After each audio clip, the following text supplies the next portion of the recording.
Stepfather 2, Make Room for Daddy, is not a name of a porno that I just watched. It's the name of the sequel to the first Stepfather. Let's talk about this. I was pretty underwhelmed with this sequel. My memory of this was better for sure, but I really enjoyed the last one, as I said. And this one, I didn't hate it. I just thought it was blah. It was really slow. I don't feel like things were explored enough. It just wasn't all that eventful or interesting. I thought Terry was great again as, the dad here, the killer, stepfather. But man, and some of the acting was better. I thought Meg Foster was a much better actress than the last mom. But anyway, let's get into things that I did like really quick.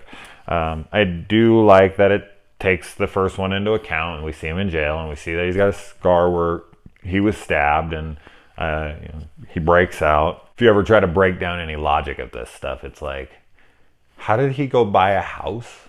Where is he getting money? Like, I saw he looked up an obituary and whatnot, so they don't explain it at all. I don't think they could have, so it's just kind of one of those things where you gotta just be like, it's a movie, ignore it, who cares? But it's just like, come on. I do like as soon as he gets out and like he gets a house, like he goes and he gets like a video dating thing, and he's like sitting there watching these videos, like just trying to find that new fucking family. Like he is instantly back.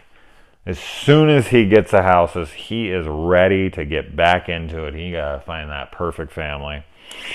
And I loved seeing Stretch from Texas Chainsaw Massacre 2 here. Carolyn Williams, anytime I see her, it's always like, Stretch! I love Stretch. I love that movie. And seeing Jonathan Brandis is cool. I'll get into my negatives on that, but I was a big fan of Ladybugs growing up. I've watched it a ton of times. So Brandis is always cool. Unfortunately, he had a horrible demise. A shame, really. But it's always nice to see him here. There's a couple funny scenes within this movie. I like how Meg Foster comes up to him and he's like, if it wasn't for microwave dinners, I don't think I'd ever eat. And she's like, you know what the secret is of cooking? And he's like, what's that? And she's like, have someone else do it for you. And then it cuts, like hard cuts, to them having takeout. I was like, you mean have someone like, I thought you meant you, and you meant like someone at a restaurant will order it out. It felt like it was going to cut to, and I think that's what she did mean, but it just didn't match up, and it cut to them having takeout, but it made me laugh pretty much out loud.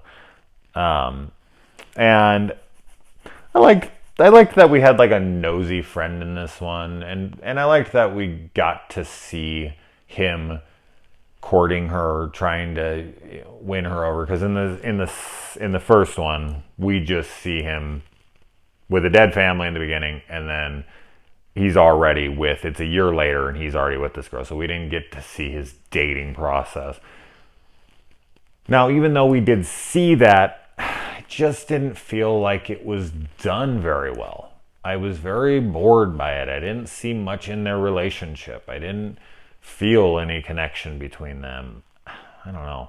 Meg Foster has like fucking craziest eyes though. Those things are like so light blue that she looks like an alien in some sci-fi movie. But just the negatives of this movie, as I said, was just it's very slow. There's such little interaction with Jonathan Brandis's character. Like, he's supposed to be, stepfather. Like, this is your stepfather. That's the name of the movie. Make room for daddy. He has like 2 scenes with Jonathan Brandis in this film. They almost don't interact at all. He teaches him how to throw a pitch for like 20 seconds. And then outside of that, they almost have zero interactions until the very ending of the movie. So I just was kind of like, stepfather? Like, isn't this supposed to be a family thing? And aren't you supposed to be winning the kid over? And aren't you? I just felt like that was so underdeveloped and a total missed opportunity, because the best thing about the first one was the interaction between the stepdaughter and the stepfather. Not that I don't want to see more from the wife. It's okay if you change it up a little and you give us a little bit more of the wife. Fine. But where is him being the dad? Where is him having the perfect family? Where is it? Just didn't feel like it here. It felt rushed. It felt thrown together. We find out that he's done this at least 3 times. So there was one before the murder we see at the beginning of the first movie. There was at least one more before that. This would be his 4th family that we're aware of, so he might have done more. The fact that he would take wine from her friend's house and bring it to her house after like staging her suicide is so dumb. Like, he's not that idiotic. Like, yeah, I'm gonna take your friend's wine and bring it back to your house, and you guys are like BFFs. You're not gonna notice that this isn't the wine you had. Where the hell did you just end up bringing that? Like, that's just silly. I mean, I know they need like a little plot device so that she can figure it out, but I feel like the whistling thing was enough for a accusation, and if the accusation struck, like, well, it probably would have, because he loses his shit over anything, that would have been plenty enough for him to turn on her and try to, kill her. So just the wine thing to me was, they could have come up with something better, because that just seemed silly to me. And I like that at the end when she they're playing Here Comes the Bride, and she comes out in her bloody dress and everyone screams and runs away. That was cool. I was reading on the trivia here that the producers, Weinstein's, wanted more blood and gore and stuff added to this movie, and the director refused, and Terry O'Quinn refused because he thought it was stupid and this and that. And I was watching, and they forced him to do it, and they hired another director, and he threw it in, and I was sitting there like,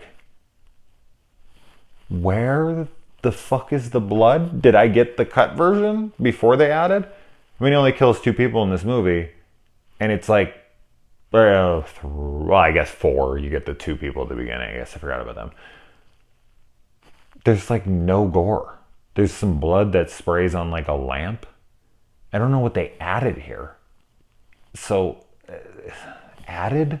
Really? They added blood and gore to this? What was it before? Little House on the Prairie? Ugh. Anyway, yeah. I was bumming on this movie. I was really bored sitting there and watching it. Which, as I said, I really liked Terry's performance in this. Again, I thought he was great, but I just didn't think he was given much to work with. So, anyway. Off to Stepfather 3.